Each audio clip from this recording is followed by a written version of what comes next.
I'm your host, Madonna, for My Island TV, and I'm here meeting with a very successful architect in the art of the city of Manhattan. I mean, beautiful. I've seen some of his work. He's like a creator. So I'm going to let him introduce himself to us and explain further as to, how his life has changed the structure and the buildings in the New York City area. My name is Richard Goodstine. I am the principal of NC2 Architecture. We're located in Brooklyn.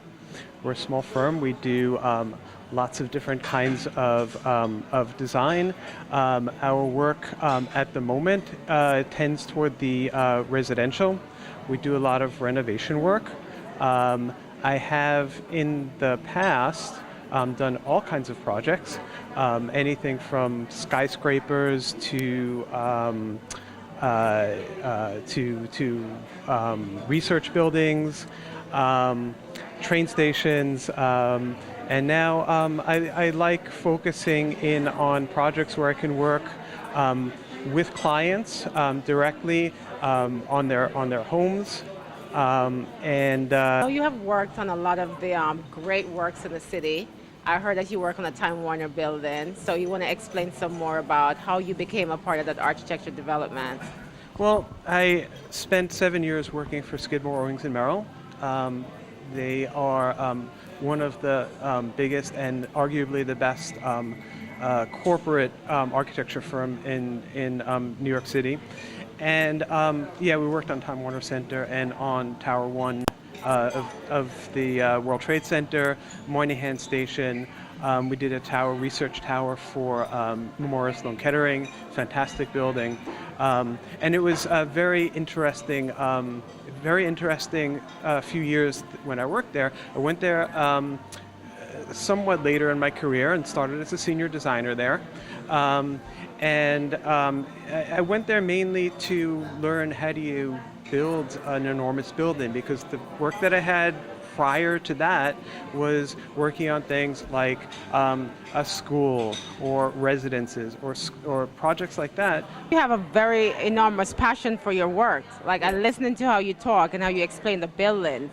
The passion I feel from you is not from everyone. So you must have been doing this for a very long time, high school days. Did you always want to be an architect? I actually did. You did? I was one of those children who knew from very, very early on that I wanted to do this. I used to love to play with blocks and Legos and sort of building toys. And my dad, I got a Frank Lloyd Wright book.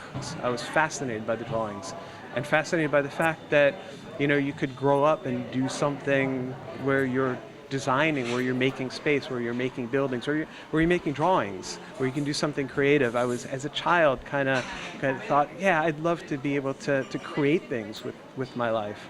Every design, most of our projects are in New York City. They're in relatively constricted spaces. Even larger projects that we have, there's always a limit to the space. We're always fighting for square footage. We're fighting not only for the numerically the square footage, but also fighting for the sense of space.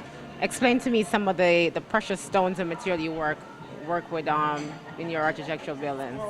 We love when we're doing design, the materiality of it is a very important aspect of the kind of design we do. We tend toward very sort of modern design, a minimum of ornament.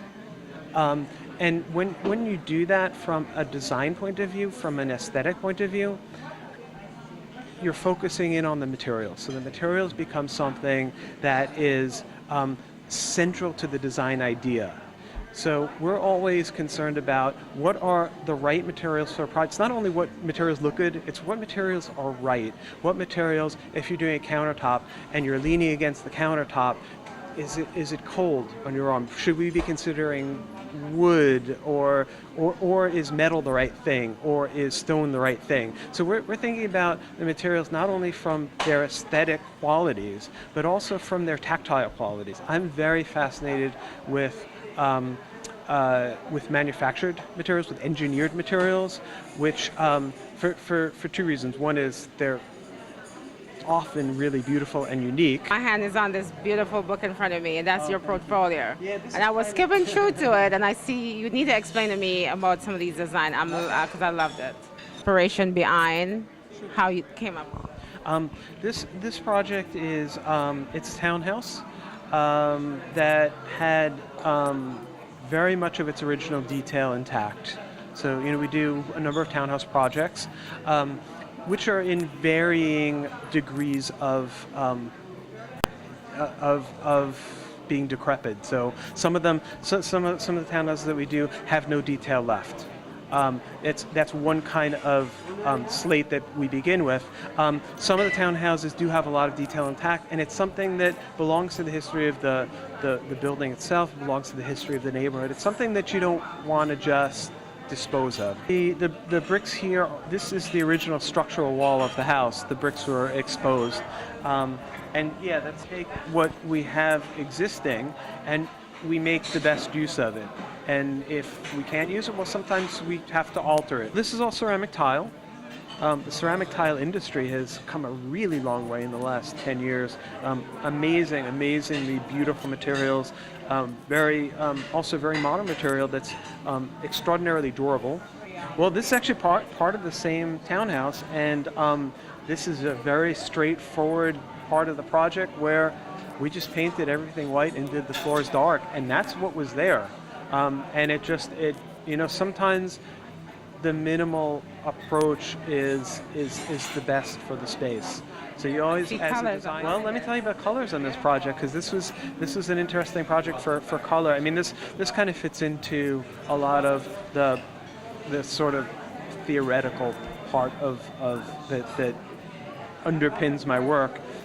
This was original material to the building, but in fact, in this particular, I can show you another page in here that shows the entry hall right in front of that stairway. And the interesting thing about this building, this is also a townhouse, a lot of intact detail, a lot of detail that was kind of intact but needed to be rehabilitated.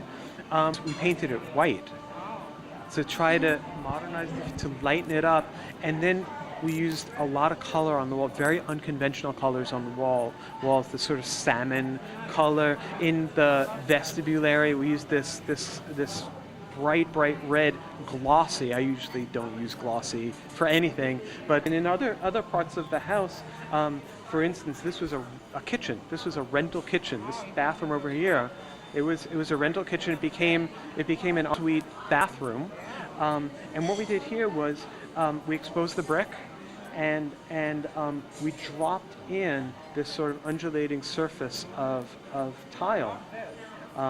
And this backdrop of the black riverstone tile, and kept intact though the the old window frames with the old window frame details, and we tried to express the new parts as kind of a drop-in. This is nice. I love this. Thank you. So where do you see your business in the next 5 years? I mean, what do you want to do with it? Because you have you're doing your own business now. You're not actually working for someone. Yes. Now, I started in-situ architecture about 5 years ago, and we've really started in earnest this year with trying to develop our own identity and really move things forward. Right now, we're a small team.